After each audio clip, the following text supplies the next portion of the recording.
is there something specific to the violence of the Ottomani and the violence that you're looking at, whether in its manifestations or its particular dynamics? It's a question for both of you, yeah.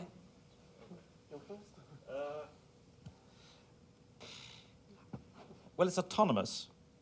So it's not done in the name of a state. And it's, in all cases, and it's reactive because they are responding to the violence used against the village. But of course, you could say that parts of the Red Army violence is reactive because they're responding to peasant insurgents capturing grain requisitioners and slitting their bellies open and leaving corn inside. So, I mean, I don't really think it's all that specific. I think here Schnell is right. There is a space of violence. People are afraid of violence, therefore they use violence themselves. So, I mean, it's all part of the same process. But yeah, I mean, it's also autonomous, and they are connecting violence to their own self-formation, maybe in a way more that other soldiers are doing. But I'm not entirely sure if that's right or not. It was just that was my immediate response. I hope Thomas has a better thing to say than me. I could see a few specifics. Actually, the question of prisoners of war was because they couldn't rely on prisoners camps and this kind of thing. They barely make any prisoners. Either you can go on their side or you could die.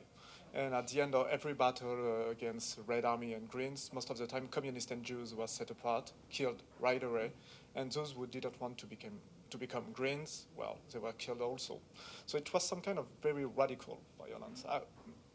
You can say that the white or red violence was very radical, but I guess that white and red try to brutalize the whole social body, try to control the whole society.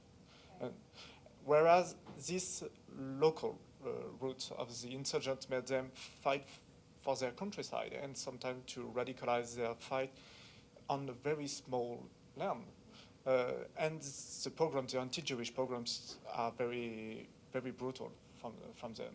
Actually, there are a few cases of pure extermination of Jewish population, and they all come from Greens and insurgents. They are killing the Jews of their hometown. I can give a few examples, but I will give the worst, the insurgents and without an Ataman at this time, of the small town of Tetiev today, south of Kiev, where 6,000 Jews lived, where all these Jews was exterminated in March 1920 by the insurgents, the local insurgents, and the local militia. And in 3 days, all the Jews were killed. This kind of radical violence also against Soviet officials, who most of the time were killed or at least, chased away. But this kind of radical violence was very specific, I guess. And that was from insurgents. This was not from an Ottoman band. That was. This was from an Ataman band without an Ataman. There was not a proclaimed Ataman, but there was a leader. It was very close from an Ataman, and this was the same kind of fight, but they did not have an Ataman. He was killed just a few weeks ago. That's why. Okay. Can I disagree?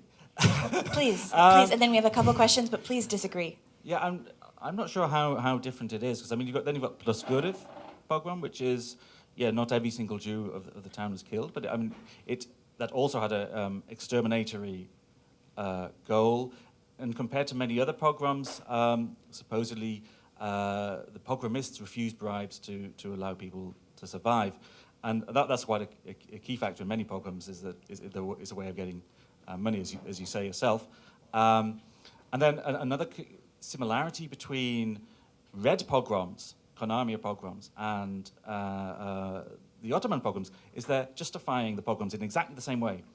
They're saying we want the Soviets but without the Jews, and you even find that with Red Army troops saying that. So there are also similarities, but. My turn to disagree. There are a lot of similarities, especially in the cause of the program. As you said, the fact that they wanted Bolsheviks and not communists and not Jews especially. But in the Proskurov program in February 1919, around 15% of the Jewish population was killed. It was not an extermination. It was one of the most bloody programs with more 1,500 people killed, but it was not an extermination. It was just a very, very, very brutal pogrom. But the few exterminations are most of the time in the countryside, in small town. TTF is some kind of exception. Most of the time, it's small towns, small villages. 60 or 80 Jews of the villages are gathered together and exterminated. And that, I guess, this radicalization of the programs is only the aspect of the Greens. But Thank you. Thank you very much for both presentations. I had maybe a more global question on, is it possible to make a social portrait of these Ottomans as a group? I mean, you talked a little bit about their social background, on the way they got some kind of social ascension through the war, through the First World War. But is it possible to make this social portrait? And did they have not only a socialization through violence, but also a political socialization somehow during the war? And like last question about the vision of authority. What should be authority? What did religion play? What role did religion play in their way of implementing this authority and their vision of the political relationships? Yeah, I think that's a great question. I'd actually like to build on that a little bit. What are the factors that lead them to become Ottomani, right? I mean, there's so many people who go through the Red Army and become, work for the Red Army, right, for the Bolsheviks or for the White Army. So what is it that makes this group of people this group of people? you want to flip a coin? Well, first, socialization other than violence. You definitely, education seems to be important. So Yurko Titunik, in his autobiography for the Soviet Security Service, says, keeps stressing how education was important for him and how his older brothers encouraged him to read, and he tried to read as many books on different subjects as possible. And many Ottomani had been, as I just said, village teachers. And contact with politics, yeah, I think as well, many people went into the army, and one of the parts of the socialization was to come in contact with different political ideas. And Titunik himself mentions that that's what happened. You have to be slightly careful with a memoir written for the Soviet security services, because he does say, well, I met someone who had views very similar to the Bolsheviks, and he had a big influence on me. So, I mean, it's obviously written there for a specific purpose, but I think the work was socialization other than violence. Both of you may answer. The question concerns the processes of nationalization at the grassroots levels that are very visible, I think, from early 1917. We have Free Cossack movement in the Kiev region, and I believe you mentioned the sort of aesthetic, Cossack aesthetics, them wearing traditional garbs. And so the question is, how many of these groups actually spring from the Free Cossack movements, and what is the relative ratio of the former soldiers of the Imperial Army? Is there a way to untangle? I understand it's a very complex reality and there are not that many sources, but any of you can comment on this would be nice. Well, in my knowledge, none of them came from the Free Cossack movement. This movement was integrated to the army, to the UNR army, to the Ukrainian Republic, but most of the Ottomans, well, they took the Cossack imagery and the outfit, etc., but none of them were part of this specific revival of the Cossacks that was linked to the national project. As we said, I guess that Ottomans did not have some kind of national political project, some kind of local project, and with national relationships, I don't know. But the Free Cossack movement was immediately some kind of nationalist project, I guess.